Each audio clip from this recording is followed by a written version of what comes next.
Hello, this is Jay Smith. I'm here in London. Today's the 1st of February 2015. I want to speak tonight because of something that happened yesterday. Many of you know, if you watch the news, you know that these two men now have been executed. Here on the left, you see Kenji Goto. On the right, you see Harun Yukawa. And in the middle, of course, is Jihadi John. I want to talk about their story. Certainly in the news you're hearing all about it, but you're not hearing everything.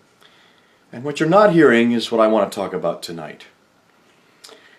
You see, these two men are friends, the two on either side, Kenji and Harun, were friends. They met each other in April of 2014, just last year.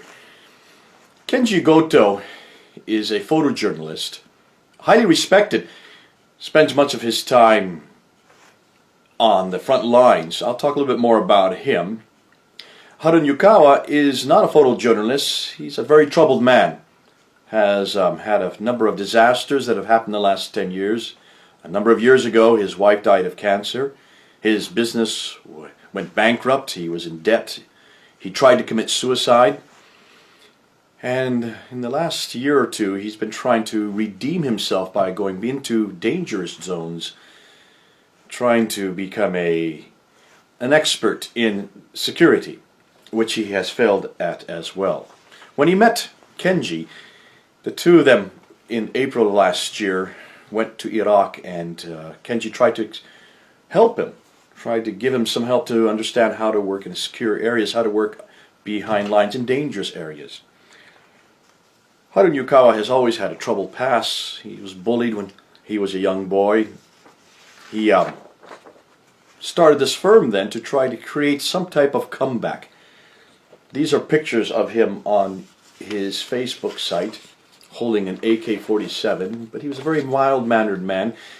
He even changed his name to Haruna, making it a feminine form. And possibly that was one of the reasons why he was befriended by some of the Syrians there in Syria. It was obvious, however, that he needed help. Here's another picture of him. These are just pictures you can get on YouTube. Not YouTube. You can go up and get them on the internet, on most sites. Google them and you can find these pictures. There's nothing new. But then in August of last year, in August, I think 14th, he was then captured. The video came out. I don't want to show it of him being captured. He was humiliated, pushed to the ground. He had long hair, straggly hair. And those who had captured him were beating him up. When that came out all over the news, of course, Japan was forced into a conflict because then they were pulled into this conflict, having not been so beforehand. Kenji, meanwhile, was still doing his work, doing photographs. And what he loved to do, Kenji was well known for photographing children in dangerous zones, in war zones, to show the plight of children. And he would go back and tell their story, and that's why he became quite well known. Was very well loved by many other photojournalists because of his mannerisms. He was a very easygoing man, and we learned an awful lot about him. The Japanese have learned to love him over the last few days. He was certainly not only well known for his photojournalism, but he was also well known. He had a wife and, in fact, had 2 children. Interestingly, in October of 2014, so just a few months ago, on the 24th of October, 2 weeks after his second child was born, he was in Turkey and he decided to go help Harun Yukawa. He wanted to help his friend that he had befriended in April of last year, and so he decided to cross the border into Syria to see if he could help. Even his translator was fearful of him doing so, and so he didn't really tell any of his friends what he was doing. And then on the 25th of October, he was then captured there in Syria. And that was the last we heard of him. So now, ISIS, who had captured him, now had 2 Japanese. And then in December of last year, just before Christmas, this man was shot down. Some say he wasn't shot down, but certainly he lost his plane. He was a F-16 pilot. His name is Muat al-Kasasbe. He was a pilot from the Jordanian Air Force, shot down over Syria, and then captured by ISIS. Here's a picture of his capture. You can tell he has a broken lip. He was beat up a bit. Certainly, this caused an awful lot of furore in Jordan itself, and many people in Jordan wanted him to be released, as you would expect, but they started turning on the government and even demanding that he be released. That brings us up then to January, this month, 2015. Here you can see a picture of Muat al-Kasesbe as he's being captured, and here you see a picture of Kenji Goto. Harun Yukawa and Kenji Goto then became front and center. And a week ago, on the 24th of January, they executed Harun Yukawa. And the ISIS then demanded that in order for Kenji Goto to be released, and also Muat al-Kasesbe, this man here, ISIS would have to free this woman here, Sajida al-Rishawi. Sajida al-Rishawi was a failed suicide bomber. She had tried to blow herself up about 2 years ago in 2012. And that was the deal. And of course, the Japanese government thought that maybe the deal would go through, and so did the Jordanian government, up until Friday, just 2 days ago. On the 30th of January, they thought that these both Kenji Goto and Muat al-Kasesbe would be freed in exchange for this woman, Sajida al-Rishawa. That didn't happen, obviously, because they could not provide, ISIS could not provide proof that Muat al-Kasesbe was still alive. So yesterday, they executed Kenji Goto. Kenji Goto. Kenji Goto, the man on the left. Many people had tried to ask for his release all over Japan. He became a hero. People would put signs up, "Free Kenji, save his life, I am Kenji." This is now the new slogan that is used. "Je suis Charlie" has now been made into many slogans. I am whatever the name of the person that they would like to help. And that's become, probably will be, from here on out, that's what people will use. It didn't work.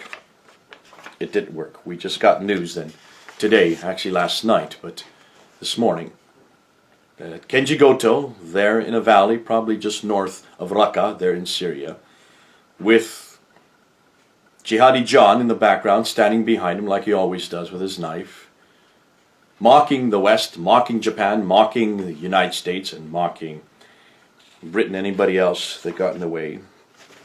After he mocked it, he then bent over and he beheaded Kenji Goto. Now that you all know, this is nothing new. This is what the news has sent out.